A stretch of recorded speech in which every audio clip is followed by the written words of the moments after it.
We want to get now to Eyewitness News' Shelley Kirk. She is near the scene of all this. 3 people dead, Shelley, and it's going to be a long night, and this investigation is going to take some time. Indeed it will, Brad, and I'm telling you, these investigators are going to be here all night. They brought in generators and lights to stay here tonight. But let me get out of the way because I want to. There's been some development here. Just a moment ago, we saw ATF representatives, people clearly with ATF shirts on, walking this area, looking as if they're going door to door, looking at the homes and knocking on the doors. Now, in this case, this person was not home. They weren't able to go inside, but it looks as if they're going door to door now, talking to people and looking at the homes. We also saw just moments ago Ohio Valley Search and Rescue, a team of 3 from Ohio Valley Search and Rescue come to the scene. They were escorted down to the scene itself, and I think our photographer John is getting a really good shot right now of what we can see of the scene. You're looking right now at responders, firefighters, and police right there in the street, right in front of the house that was leveled by this explosion. If you look down on the street, it's hard to tell, I know, because we've got so many emergency vehicles in the way, but on the street you can also see a lot of debris still there from this blast.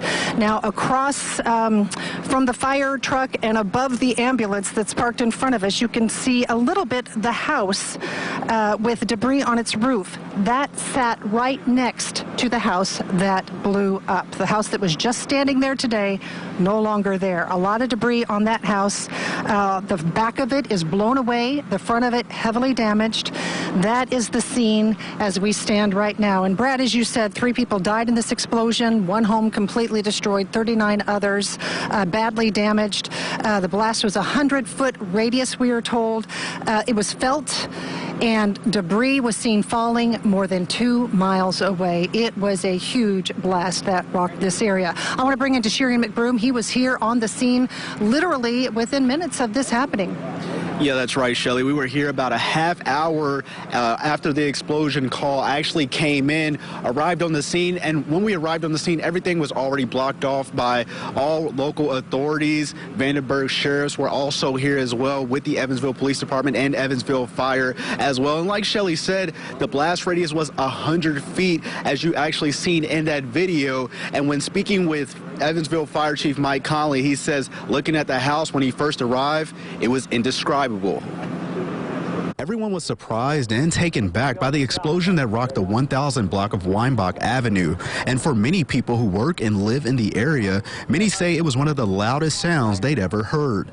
Max Walter, who works for Signs Now that sits on Weinbach Avenue and Columbia Street, says when they stepped outside to see what happened, they were in disbelief. Calling it thunder would be like an understatement. That shook the entire building and even buckled in one of the windows as well. And we had walked inside trying to figure out the cause. We saw the huge plume of smoke come up from the scene, and there was insulation and debris falling on us like snow. Seth Phillips, who lives on East Virginia Street, says things could have been worse for him if he had been at work. I was off work today because we took the kids to school. Normally, I'd be driving down the road right at about this time to go to lunch. So that was because I normally go home for my lunch. So that was obviously another thought that went through my head of, wow, I just so happened to not be there because it was the kids' first day of school. And Mayor Lloyd Winnicky found out about the explosion while in a meeting, and when he visited the scene, he was surprised by what he saw. When I walked by the site where the house once stood with Chief Mike Connolly from the Evansville Fire Department, I have to say I was, my breath was taken away by the devastation that I saw. Phillips says you hear about these things happening in different cities and states, but you don't think about it happening here in Evansville. You don't realize how much it affects you until it happens in your neighborhood and houses and people that you drive past every day, people that you know, people that you wave at as you're driving down the road.